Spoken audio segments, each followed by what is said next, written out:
Sure. Okay. Hi, everybody. I'm Kim. I'm Kim Dugas. I work for outpatient rehab at FMH. I'm an occupational therapist. I actually work for all areas of rehab. I work in outpatient, I work inpatient and Denali Center. Um, and I have experience as an OT with most of the population through the lifespan, except for clinically and professionally, I haven't worked with very young babies, but from kids through all the way through aging adults is my experience. And I also have been the primary therapist here at FMH to do wheelchair evaluations and home safety evaluations over the past few years. Many of us therapists have done these things, but sort of been narrowed down to me over the years. And so one of the things that I love to do is go to people's homes. I feel like you really get a sense of who they are, what's important to them. And as an occupational therapist, I'm concerned with what's important to the person. What is their occupation? Occupation meaning meaningful activities. What's meaningful to that person? What do they do? How do they spend their time? And so going to their home can give me a huge sense of that. And also like past and present occupations. What makes that person themselves, what's important to them? What do they like to do? And you can get a big sense of that by going to the home, and you get to see the pictures on the walls of them when they were younger and their family. And so I enjoy doing home safety evaluations also in that I get to find out like what concrete changes they can make to help right away. And so like somebody coming into the clinic, working on therapy in the clinic is important, and they're getting tools they can bring home with them. But when you can go to their home and you can see right away what can help, and what can they do to make their lives safer and more accessible, that's even better in my opinion. And so I'm here today to talk about what I do and also to answer any questions you all might have about what is a home, how can this help me? And just any questions you have about what I do. So, should I go ahead and just dive right in? Okay. So typically when I get a home safety evaluation, it's a referral from the patient's primary care doctor. Occasionally it's a referral from a doctor that might have taken care of them in the hospital, or the ER that sees right away, like, oh, this person needs somebody to come look at the safety here. They've had like 10 falls in the past 2 weeks. What's going on? But yeah, typically like primary care provider, and all insurances that would cover occupational therapy would cover an occupational therapy home safety evaluation. It's an occupational therapy evaluation, similar to a physical therapy evaluation. A physical therapist can do a home safety evaluation too, but maybe our focus might be a little bit different on what we're looking at, but ultimately would make many of the same recommendations. So I'll walk you through what I do when I go to somebody's home. I call them beforehand and make sure they're there and that they're expecting me, so I'm not just showing up. Sometimes I talk to a family member if the patient's unable to communicate over the phone, and I almost always have to have the patient there. I do have to have the patient there for billing purposes. I can't do a home safety evaluation and charge the person's insurance if they're not there. So the patient has to be at the home. I have done it as a courtesy for like maybe a family member who's in the hospital or something and they need some input like right before the patient comes home.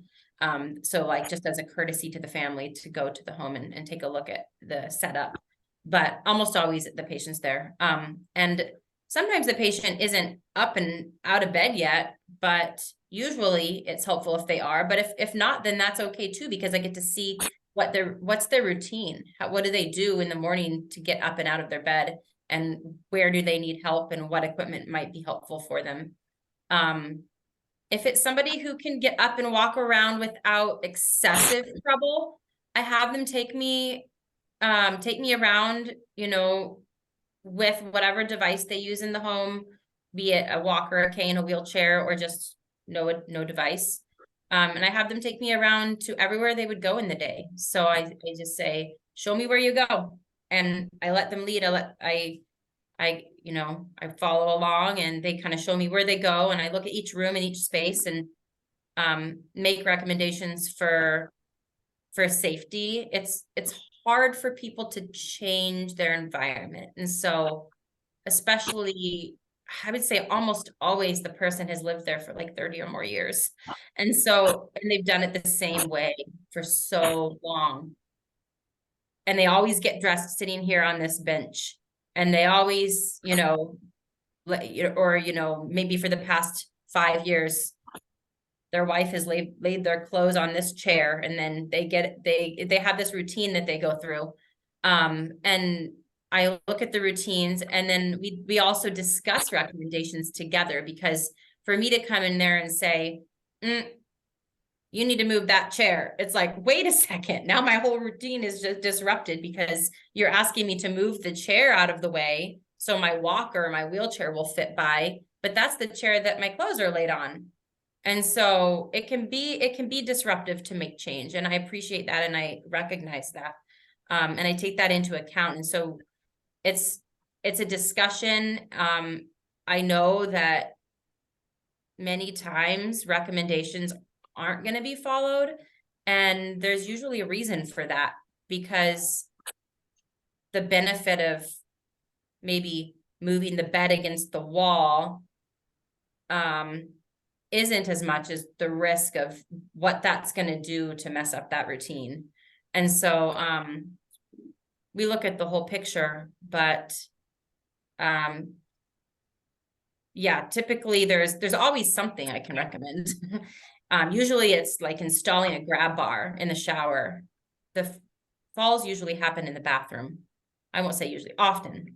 Very, very high risk place, because wet, slippery surfaces. The bathroom routine takes a lot of balance. Water coming down in the shower can be really disorienting for somebody who has balance issues. And so I recommend safer ways to get in and out of the tub, like multiple grab bars, maybe a tub transfer bench. It's like a bench where you sit down and you lift your legs over the side of the tub to get in. And then a handheld shower head. Those are frequently recommended items, just because they're easy to do. You know, you can have somebody hook up a handheld shower head, so that you can reach what you need to reach if you're sitting down. And then I kind of look at the space. Sometimes I'll take measurements. I'll kind of see how high like the edge of the tub is, because everybody has different styles. So like big jacuzzi tubs, sometimes those won't accommodate a tub transfer bench because the edge of them is too high. So you kind of have to look at those kind of things, and also see if I can have the person go into the bathroom with me and show me how they do it right now, and like what's hard for them, then I can recommend the thing that will be the least burdensome to change. Like maybe they don't need a tub transfer bench, because they can step over the side of the tub, but then maybe that once they're in there, their balance isn't great, and so then they need to sit on something, or maybe they get tired, so then maybe sitting down would be good. So like a nice sturdy shower chair, like a medical grade shower chair. Sometimes people will use like their kitchen chair or a stool in the shower, and those just aren't made for showers, and it's better than nothing, but it's better to get a shower chair. And usually you can get one for fairly inexpensive, or borrow one from Access Alaska. So the other thing that I look at, and it's helpful for the patient to show me, like, how do you get on and off of the toilet? Just show me how you sit down and stand up, and what do you hold on to when you need to balance? And so we discuss that whole routine, and what, what are the hard parts, and how much help do you need, and how much help is your caregiver giving you, and so, yeah, a lot of everybody has their different routine based on their own personal needs. And so how can we make this the most safe? A lot of people will use like the bathroom countertop to help stand up. And so maybe they don't need a grab bar right there. That's just enough. That's just enough to kind of get them up and down. But maybe, maybe it's painful to get up and down. And so then you need just like a toilet seat riser. Or maybe you need a toilet seat riser with arms. Or maybe you don't need a toilet seat riser, but you need something to kind of like lift you up just a little bit. Maybe if you had a toilet seat riser, you have short legs and your legs won't fit onto the ground, but maybe just a toilet safety frame with arms on it. So you can kind of like help use your arms to push yourself up and down. Those are all helpful things to consider. And also, like if the patient has been declining and it's looking like they might be needing to use a wheelchair in the next few months, it's important to plan ahead. And I think that, we all want to hope that we're going to be as good as we are for as long as we can be, but we have to have tough discussions about like, what if you are needing a wheelchair 2 months from now? How are you going to get to your toilet? Your wheelchair won't fit through your door. Maybe it's a couple inches too narrow. And so let's measure the doorways. Let's look at how big you are. Let's estimate how big this wheelchair might be. And let's really make sure that we're going to be able to get into the bathroom in the wheelchair. Or maybe that's not going to be a possibility. And so then you need to have a bedside commode, like a portable commode that you can use next to your bed if you can't access your toilet, if you really can't walk even a short distance from the bathroom door to the toilet. And then if you can't do that, then how are you going to bathe? Like, how are you going to get to your, how are you going to get to your shower? And so we have to kind of talk about all these things and pre-plan. And maybe you have somebody who can pull off the door frame, or remove the door to the bathroom to make sure that you can get in and out in the chair. Or even in a walker. Like these Alaskan homes are all very unique, right? We have some really narrow doorways going into bathrooms and bedrooms sometimes.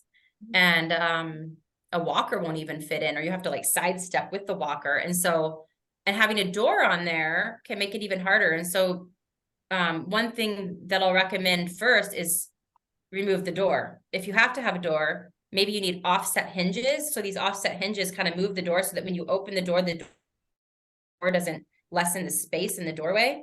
And so offset hinges can be important for somebody who really doesn't want to lose that door. Or you can get a little bar and hang up a curtain. So you have a privacy screen, but it's not like a full door. And that extra inch sometimes will be really helpful for people who have to use a walker or a wheelchair through the doorway to like a bathroom or a bedroom. So the other thing that I see a lot is bed height. The height of the bed can really impact how well a person can get in and out of the bed. If the bed is too low, it makes it hard to stand up from, but more often than not, I see that the bed is too high. And if the bed is too high, you might need a stool to get up into the bed. And stools are dangerous when you have if there are balance issues. And so having discussions about like, okay, how can we most easily get this bed lower? In one case, it was like this handmade bed, and the patient it would have been this huge burden to try to change the bed. And so we were looking at maybe like a little electric platform lift that you could step on and then like raise you up so that they wouldn't have to change the whole bed. So there's always a way, but it's just a matter of finding out the best way and the safest way. Some things are real easy and not too expensive, like getting a little under the bed rail. It kind of attaches to help you get up and down from the bed, and it kind of is like a rope that goes under the bed to the other side, and it secures the rail on there. And that can be really helpful for getting in and out of bed, just as a little extra handhold to kind of help pull yourself up out of bed. when that's not possible, or maybe it's not sturdy enough, you can get like, it's like a grab bar, but it flips down. So you can move it out of the way when you don't need it, but it flips down from the wall and it flips down like this, like what you might see in a restroom or something, but you can get it next to the bed as like an extra handhold. We go through the routines and find out, well, when are you not using the walker? And I can kind of see like they might abandon their walker over here and then walk to the bed, but it might be safer to actually take the walker all the way to the bed so that you have it right there with you when you're sitting down. And then when you go to stand up, you have the walker already there. So those are things to think about. Sometimes, a lot of times people will get dressed on the edge of their bed. And if you have a really high bed and you're trying to bend over real far to like get your foot in your pants or get your socks on, that can be more dangerous than sitting, and more difficult than sitting on a lower surface. So I might say, this might be tricky to kind of get used to the new routine of getting dressed in a chair, but maybe if you put a chair over here, you can get dressed in a chair instead of on the edge of the bed, and it would be safer for you. So we talk about those types of things. Just making as minor as possible modifications to the environment, but sometimes you have to make major changes to the environment. I always look at the entryway to the home.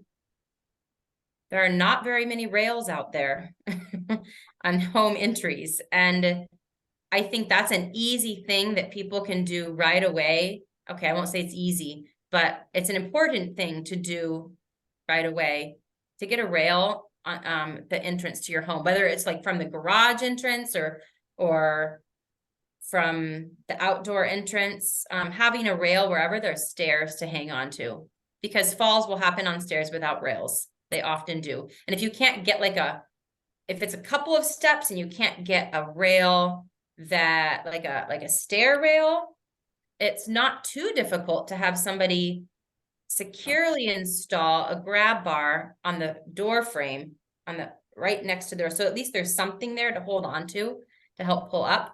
And they even make grab bars that attach from the door frame, and they kind of come down at an angle, at the angle of the stair. And so if you don't know any handy people that can build you a rail, but you know somebody who can operate a screwdriver and securely screw a grab bar into the doorway, then you can get a rail right there by your stairs. Let's see. Yeah, grab bars and rails wherever, wherever you can put one.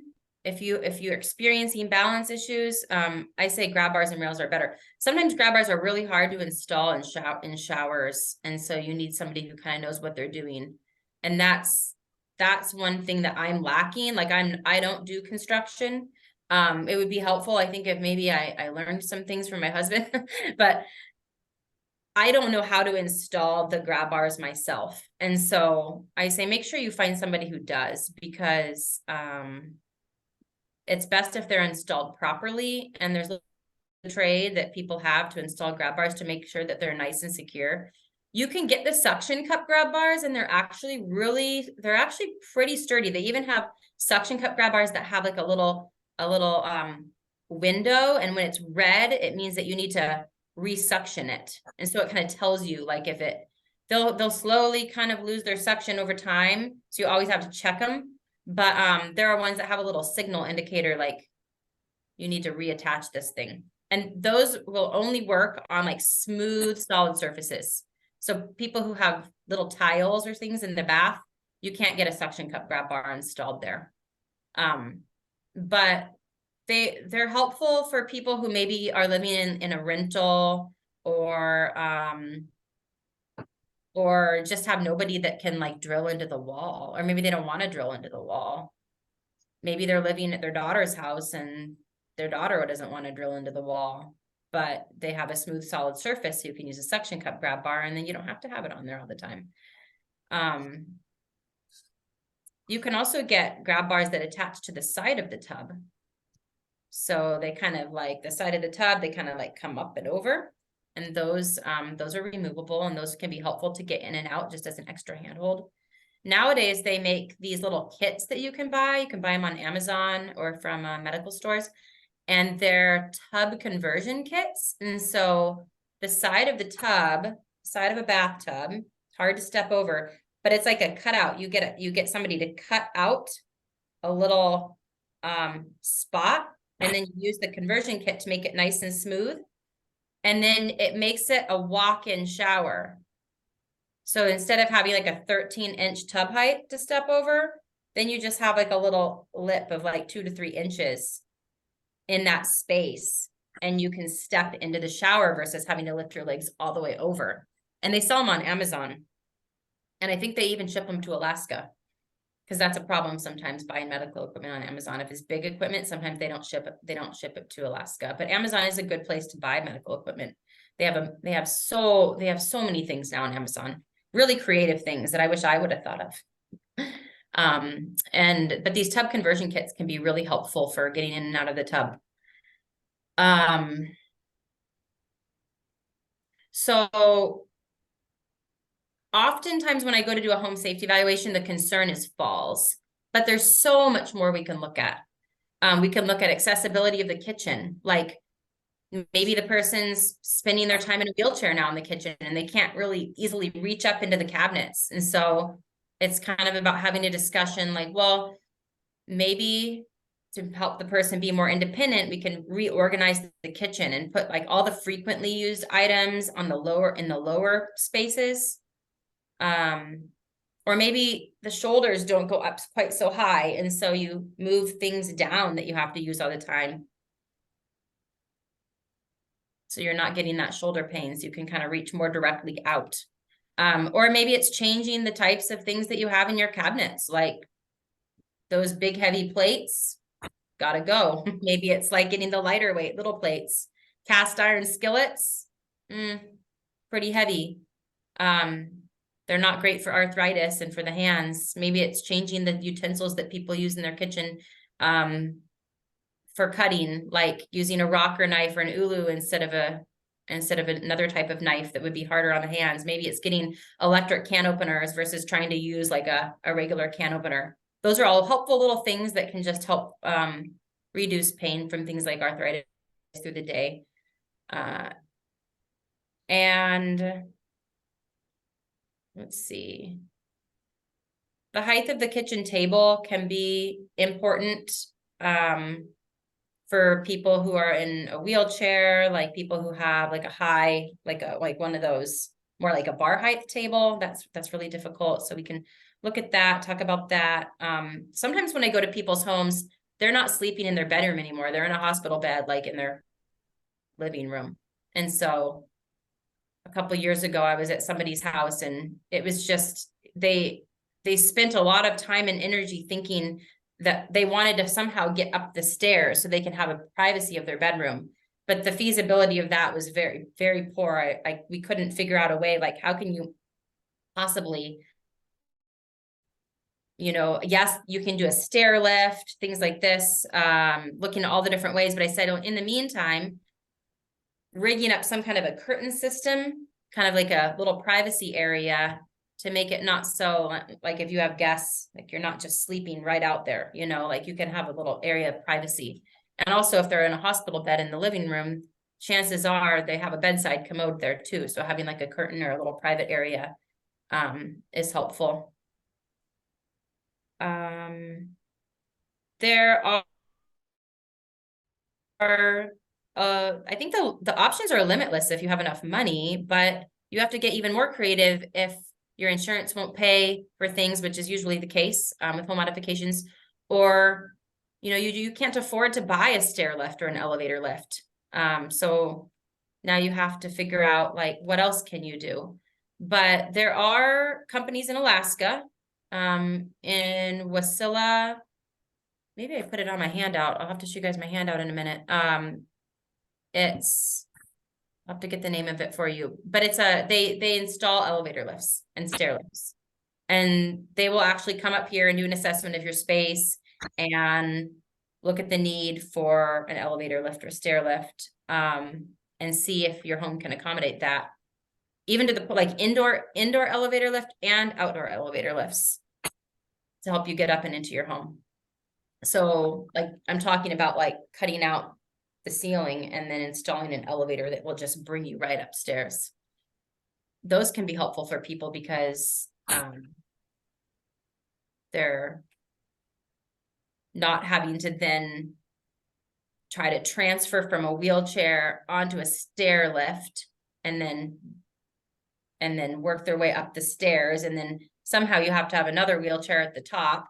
So then you just drive your wheelchair into the elevator, go upstairs, and then you're still in your wheelchair, and then off you go.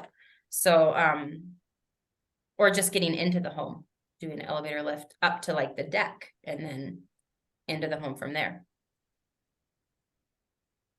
So we do the walkthrough. The person or the patient's family maybe will show me, you know, everywhere where they go during the day.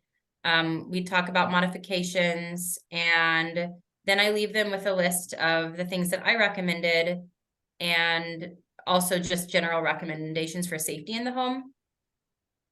And I'm going to try to share my screen now so I can show you the list.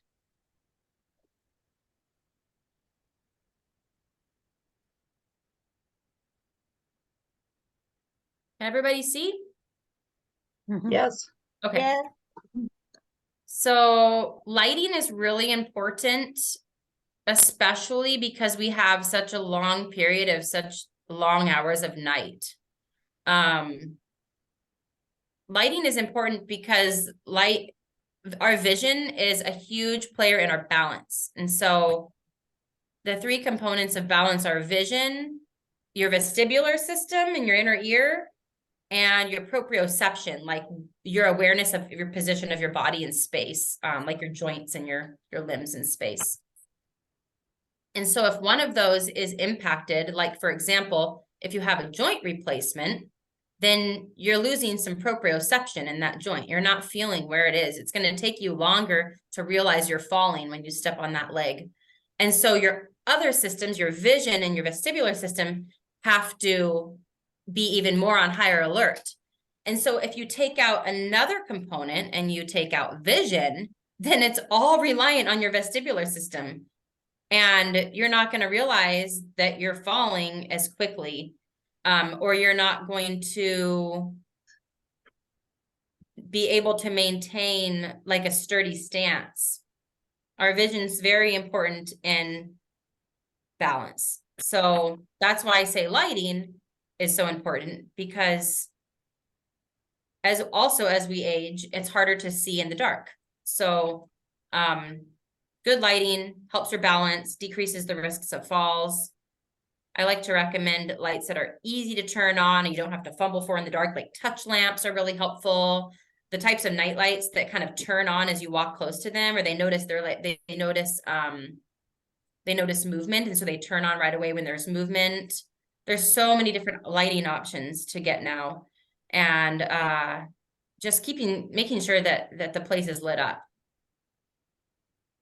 So the other thing that I recommend, if somebody's transitioning from walking without a device to now that maybe they need a cane or a walker or a wheelchair, is to remove as many throw rugs around the house as possible. It's just too easy to get tripped up on them. So especially with the walker, and then, you know, you have the wheels of the walker on the one end, and then you have like the hard part on the other end. It's rubber, it's going to get stuck on that throw rug, it's going to get all crinkled up, and you're going to trip on it. So removing as many throw rugs as possible, maybe having like one big one by the front door to absorb any moisture, but like a heavy big one that will stay put, not like a light one that will kind of move around. And then having something obviously outside the bathtub after you get out of the bath, so you're not slipping, and having some non-skid things in the bathtub. But all other throw rugs, like in the hallway and things like this, it's just better overall to remove them. Also along that line too, I will talk about carpet. Carpet is very, very difficult to propel a wheelchair on. People who are independent wheelchair propellers on hard floors are sometimes completely dependent on carpet because it's so soft and it takes a lot more strength to push a wheelchair on carpet. So as uncomfortable as it is for our feet to walk on hard floors, if you're thinking that you might need a wheelchair in the next few years, I would highly recommend considering changing the flooring if you have a lot of carpet in your home. Okay, going down to installing the handrails, we talked about those. And then the obvious stuff, the carbon monoxide detectors and smoke alarms are really important.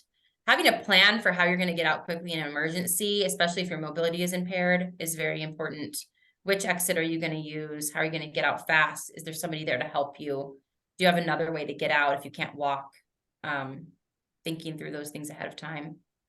And then the call systems like Lifeline, Life Alert. The Apple Watch has even like fall detection, and it can call an emergency contact for you if you fall down.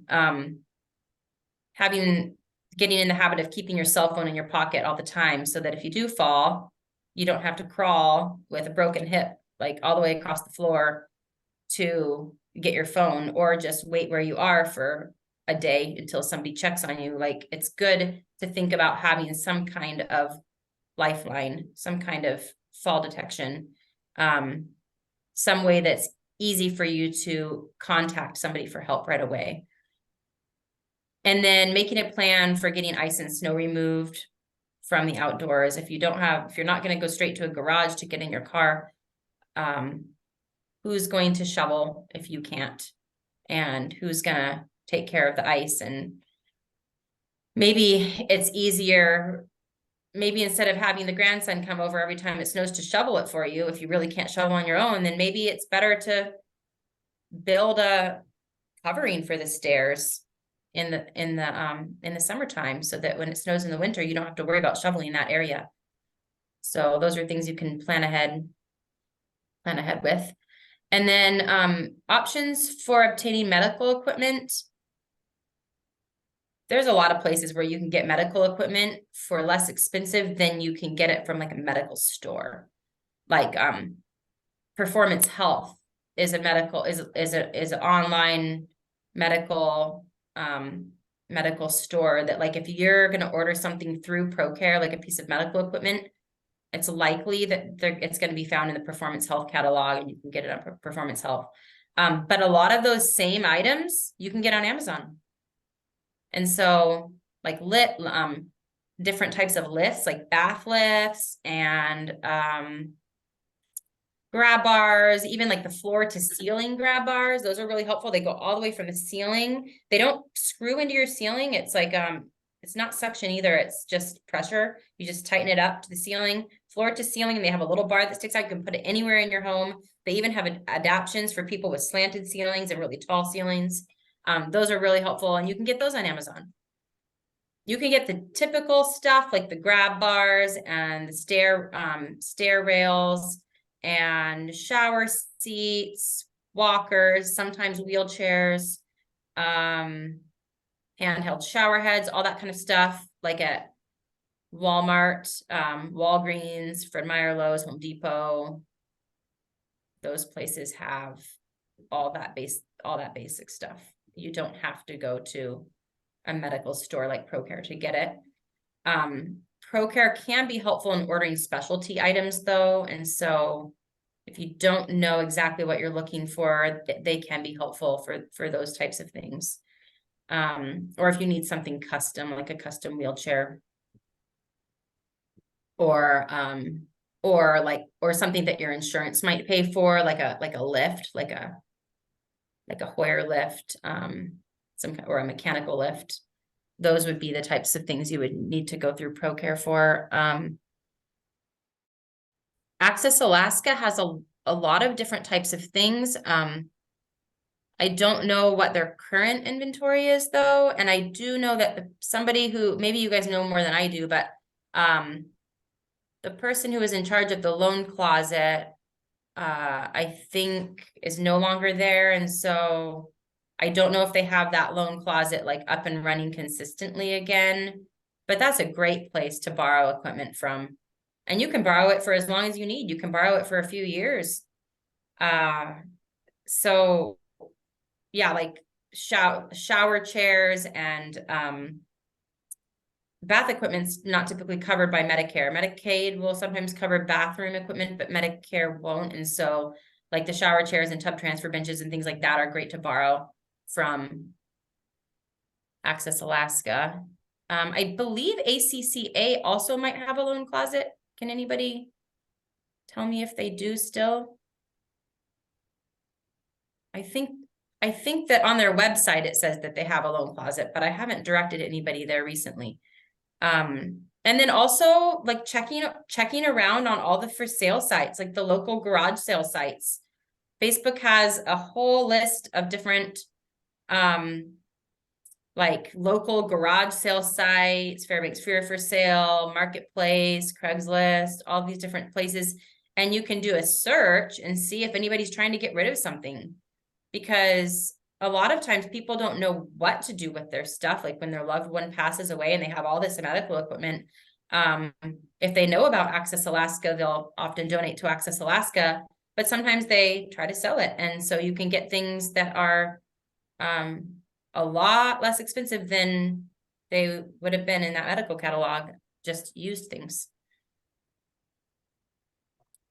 So I'm going to go ahead and stop my screen share. And this page here is, I'll write down what I recommend, and then I'll write down my name, how you can get a hold of me, and all the recommendations I have for the patient. So, okay, I'm going to stop the screen share.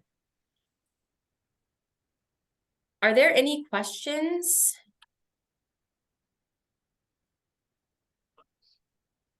Mary Ann. Hi, Kim. Right.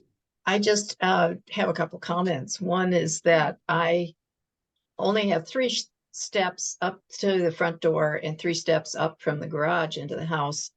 And I had railings on one side when I built the house many years ago. But this summer, I finally had railings put on the other side as well. And I'm amazed at how much I use that. I thought, oh, this is for all those people who need it when they come to see me, but I'm using it. It's really good to have railings on both sides for stairs, because you never know when you're going to be carrying something in one arm, and it may be one arm one time and the other arm the next time, and you need both sides. So that's one of the best additions I made to the house, I think, was those railings. Right. Yeah. Thanks for sharing. Yeah. Sometimes you don't know how much something will be helpful until you actually have it. I know. And you mentioned the floor to ceiling pole, and Mm-hmm. I'd forgotten about it, but my mother-in-law, or my stepmother, had one of those next to her bed so that she could use it when she got in and out of bed. And it was really helpful. Mm-hmm. And your comments about the bed being too high, I don't really have mobility issues, but I found that it was getting harder and harder for me to get into bed because it was too high. And I am making some changes and taking out the bed springs, and so that it'll definitely be lower. Mm-hmm. But yeah, that's it. It really is hard to get into a high bed. And I know people use a stool or something, but I just can't imagine getting up in the middle of the night and trying to find that stool as you get to trying to go to the bathroom. That would be really dangerous, I think. Yeah. And getting up in the middle of the night to go to the bathroom, that's a hard time because the joints aren't working properly. It's dark, you have to go bad, all the things. And so, at some point it's helpful to have a bedside commode. It's like people are like, oh, I don't want to do that. I don't want to deal with that. And then you have to move the waste in the morning and everything. But it's like, well, it's better than falling, and it's less disruptive to your sleep. And so for all those reasons, and for men, maybe they just need a little urinal, like the kind of urinal they give you in the hospital when you're a male. And so that's helpful, as long as you don't mind it sitting there all night and you can take care of it in the morning. But if you got to go frequently, it's better than walking all the way into the other room, especially if it's painful and difficult for you to get up. And then you have to go 3 times a night. It's like, how do you get any sleep? So getting a bedside commode, using a urinal, trying some different methods can be helpful for the nighttime bathroom thing. And then always making sure that you have good lighting.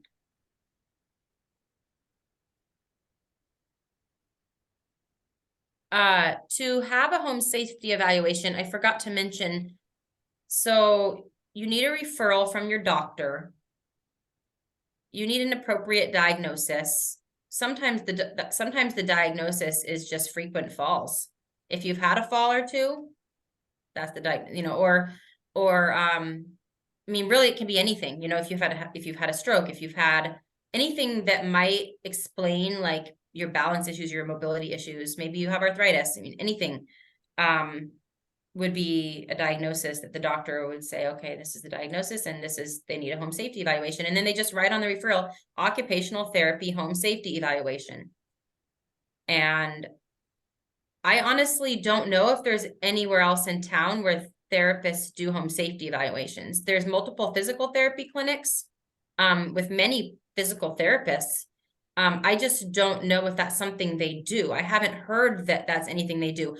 You can get home health physical therapy, and that's different from what I do. It's a whole different process. Home health physical therapy requires like special recommendations from your doctor. You have to be homebound. You have to have like extreme difficulty getting to appointments. They go to your home, and you have to have like a reason why you need the therapy. Like you have to show progress. You have to maybe need to learn how to use a new assistive device in the home. You need training on that. You need to learn how to do a new way of transferring or getting around. There has to be some kind of medical reason why we need this ongoing therapy 1 or 2 times a week for several months. That's home health physical therapy. And I wish that it was easier to access that, because many people need home health physical therapy and can't get it because they don't meet the requirements. But it's not that hard to get a home safety evaluation. It's done through our outpatient clinic. And I work for the outpatient clinic. I don't work for home health. So it's like a one-time visit type of thing. And sometimes if you're already getting occupational therapy or physical therapy, we'll recognize the need for that, and then we'll do it. If it's an occupational therapist going to do the home safety evaluation and you're on the occupational therapy caseload, you don't necessarily even need like a new referral for that. You can just do your treatment session in the home. But if you're seeing physical therapy for hip replacement and they're like, oh, I kind of think that this person might benefit from somebody coming to the home to look at this setup from what they're telling me, then that person would need to go to their doctor and say, hi, I need a referral for occupational therapy home safety evaluation. Or there might be some other, I'm sure that if, like, for example, I probably won't be working most of the summer. I got 4 kids and summer break and whatnot. I did say I can come in and do it, but if it was an urgent need, a physical therapist here could definitely go do that. There's no reason why another physical therapist couldn't go and do a home safety evaluation. But typically that's how it happens. Person gets referred for home safety evaluation. It arrives here on our fax. The front desk will call the patient to set up a time that works for them, where I have openings on my schedule. And then I call the person the day before, and then I go do it. And then I write it up, and I make a report, and I make a summary of recommendations at the end of the report, and I send it to the doctor. And if there's anything that I recommended that could be covered by insurance, then you have a doctor's signature, medically necessary, that can be sent to like ProCare or something if you're going through them to get it reimbursed, and they can deal with the insurance reimbursement and everything for the medical equipment. But it's just so few things are reimbursed. It's kind of like, well, usually what I recommend isn't reimbursed anyway, but the doctor will sign it, and then it goes in your medical record. And then I give you, if you want a copy of my report, you can request it through medical records and go get a copy of the report. And so you have it, but that's why I try to write down everything for the patient when I'm in their home, so that you don't necessarily need a copy of the whole report. You just need kind of a reminder of like, these are the things that I need, and this is where I get them. So that's the process. I was going to say, I have a number of people who have physical needs come to my house for massage. And one of the things that I noticed was that I needed to have some kind of reflective tape or some kind of tape at the end of each of the steps. And that's really helpful for them to know where the edge is. Yeah, thank you for sharing that. Yeah, contrast is really helpful because sometimes, you know, if you have like all wooden stairs and you have these wood grains and it all blends together, and then they're kind of slippery too because it's like this wood. And so you can even get like that sandpaper kind of tape in a different color. Yeah, and then you put them on the end of each stair so that contrast can help. Yeah, yeah. And Duct for tape comes in all colors now, so you can. Yeah. It really works. I put it on outside stairs, and it lasts a long time, even in the weather. And Yeah, that's good to know. it's Definitely. amazing. Yeah. For low vision too, you can do all sorts of different things. You can take, you know, nail polish and paint them on the flat buttons of your stove or something, so you can feel where each button is exactly, so you're pushing in the right spot. Like little things that you can do that kind of just help your day go more smoothly. But yeah, the contrast is really helpful for stairs. Yeah, for sure. I'm trying to think if there's anything else. Does anybody have any ideas or things that they've done to help improve their own home that you want to share? Well, you were talking about the nail polish for, finding spots on the stove and stuff. I use the little rubber dots. I've got low vision. Yeah. And I use those to put on keys on my keyboard for my computer. Okay. So I don't have to look at the computer and get a light out to read what the keys are. I can feel where the main keys are that I use. But on the stove, on the washing machine, when I was still driving, on some of the buttons on the side of the one that opened the back trunk and other things like that, I just forgot which was which. So I use those little rubber dots. And I stick have them heard of on. those It rubber doesn't. dots. I had forgotten about those. I like that. Where do you get those rubber dots? Amazon. Okay. Actually, you can get they are used. It's the same kind of thing that is on the backs of cupboard doors to keep them from bumping, Oh, okay. or Yeah. on the backs of pictures. So Mhm. when you hang a picture, sometimes the nail or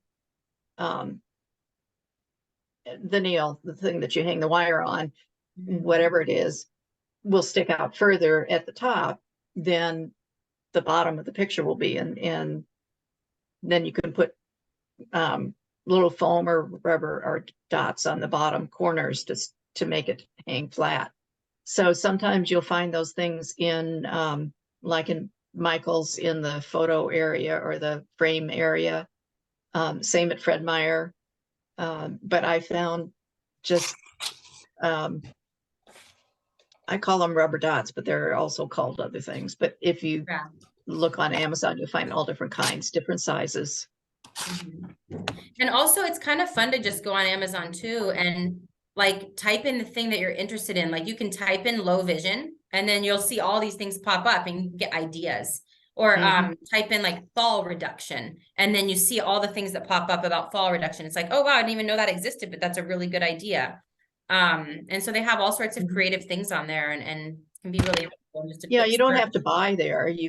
It gives you, you'll realize, oh, I saw this at Fred's the other day or at Home Depot or something. Yeah. So you can get a lot of these things in town, but Amazon is a really good place to see what's available, what types of things are available. Yeah, definitely. I would agree with that. I thought of something else. Now it's going now. Oh, for people with memory issues or orientation problems like dementia, and they get up in the middle of the night and they don't know if it's morning or night, and it's very disorienting. And so I recommend like one of those big digital clocks, and it has like morning and then the date and the time and everything, and it's just big and right there. And those can be helpful for improving orientation and just like helping people know what time it is. And then for people who might try to leave the home, like it's a problem with dementia. You get sundowning and you just want to go. And so finding ways to keep them in the home safely is helpful for them and for their caregivers. Like, they make these little things for toddlers. It's hard to open the door. And if you don't squeeze it hard enough, you can't actually turn the doorknob. And so something like that, to keep them from getting out alone and wandering into the night, those can be helpful. And then even just getting a little alarm that like a little ding so that if the door opens, it alerts you, and you can install those on your door, and then it dings, and then the caregiver will know if somebody's leaving or coming. So doorbells too are really helpful for caregivers and for patients because, like, for example, a husband and a wife who maybe the husband's sleeping in another room and has a need in the middle of the night that he's going to need his wife's help, he can push the doorbell and the wife can keep the dinging part and he can have the button part, and then it can act as a little call button. And you just buy a little doorbell from like Home Depot or something, and then you have a little call button there. So I'm sure probably if I looked on Amazon, I'd probably see call button. I'd probably see something that just what, the perfect style that you would need. But How about pill distributions for folks with memory loss? oh yeah, and even folks without memory loss who take a lot of medications. Yeah, so the typical Mediset, the 7-day a week, 4-time a day pill box, and you fill it out once a week. You get all your pills in there. Maybe you have somebody kind of check it for you and make sure you got them all in there right. And then you just have to remember to take them. You can set an alarm on your phone to go off every time you have to take your medication. And then you go to the day and you pull out your medicine. And then if somebody's kind of overseeing your medications, then they can make sure that you took it, and you took it, and they know you took it because it's gone. So, I mean, unless you took the wrong day, but there's a certain population of people who those pill boxes are really helpful for. There is also at least one pharmacy that does the pill pockets and actually sets up the weekly or whatever number of pills that you need, but puts them in the little bubble packets. Yeah. So that you just open, use a fingernail and get that group out for that time period, but it's already pre-packaged for you. And I'm not sure, but I think it's, I don't remember the name of it. Actually, the pharmacist came and talked to us at one point, but it was several years ago. I think that it's in North Pole, but I think a branch also at TBC, but I'm not sure. But there are folks in town that can do that. There are. Yeah. And I'm not totally sure either, like which pharmacies will do it or, how you But get you could ask access at to any that. pharmacy. I'm sure they know who it is if you're interested. Definitely. That can be really helpful. And you were- Medications are really important. And some people are on a lot of medications. I mean, a lot of patients I see are on, like, if you count the vitamins and everything too, like it's like 20 or 30 medications. And that, I mean, I would have It's a hard to terrible keep track time. of. I would have a terrible time keeping track of that. And then you add in like a cognitive impairment, and then it's like really hard. So, finding better ways to manage the medicine is a good idea. You were talking about a large clock face, but those of us with low visions even have trouble. Some of us, I do, have trouble seeing that. So I've gone to an Amazon Alexa device. I've got one in 3 or 4 different rooms, and I just say, Alexa, what time is it? And The time is 3:57. she's just answering me right there. Uh-huh. And it's AM or PM. You can ask the temperature, I mean, and have it play music and add to your shopping list, all sorts of things like that. So Yeah. That's I very really like it. helpful. My Alexa answered you also at the same time when you asked. Oh. That's Yeah, always interesting when Alexa. I'm reading articles, having the computer read articles out loud to me about how to use, what new things you can use the device for. And she You gets can very have, confused. yeah, I'm sure. Alexa is great for a lot of things. It's you can set a timer, Alexa, set a timer for 20 minutes, and then she'll just set it right there. And I have alarm set to play KUAC every morning, and she comes on, or it comes on, plays for an hour, and then goes off like a regular clock radio would. Yeah, and the actual Alexa device isn't very expensive. I mean, it's only like $20 or $30, I think, to It's get the device, $20, right? and actually I got one before Christmas for 17. They're on sale sometimes. Yeah, Expensive yeah. ones too, but the inexpensive ones are really just as good, I think. And the music sounds really good. It does. Mhm. Yeah. They even have an Alexa lamp now, and you can it's somehow connected to your Alexa, and you can set it to like get brighter as the Mm. day, you could set it to start getting brighter at a certain time of morning to kind of help you wake up a little bit better. That's pretty neat. I mean, somebody's really thought of a lot of cool stuff, and it's really helpful, I think, too. Like, if you think you might benefit from some of this stuff, to get it early on, because especially like if somebody gets a diagnosis of dementia, like, let's set up the routine right now. Well, you still can kind of learn the routine, because that will help you longer.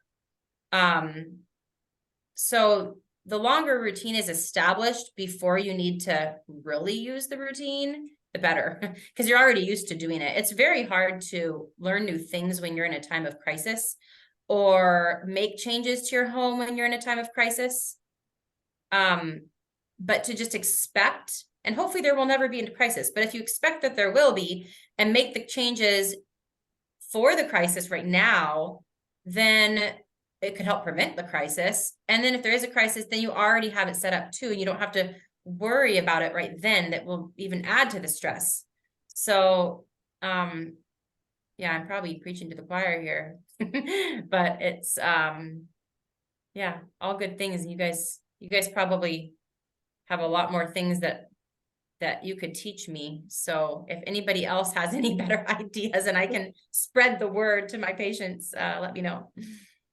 Do you have a checklist that you could share with us, the kinds of things that you do check that you're looking for in a home, or does it matter? Does it depend on the situation of the patient? Gosh, I do, but I would have to look through, maybe I'll email like a template of, and I don't actually use it because it's so individualized to the home. It's easier for me to go through with the person and kind of like look at all these things than for me to like look at the checklist and be like, okay, this, no, not relevant, this, not relevant, this, so I don't really anymore carry anything with me, except for my list that I'm giving to them, and then like a blank piece of paper and a measuring tape.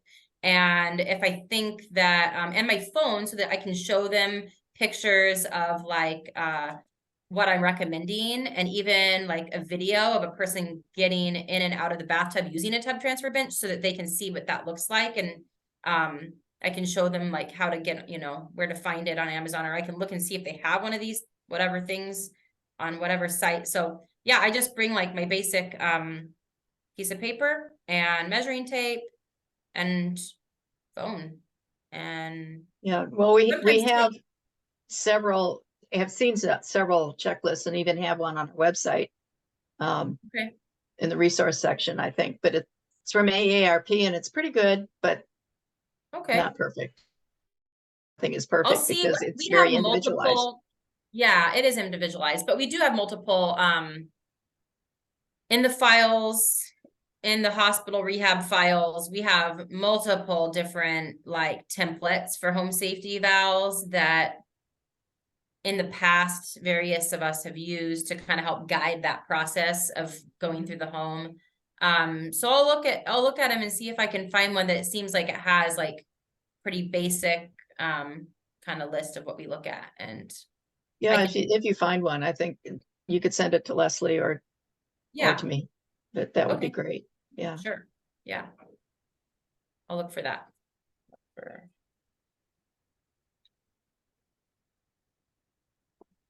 Anybody else have questions or comments?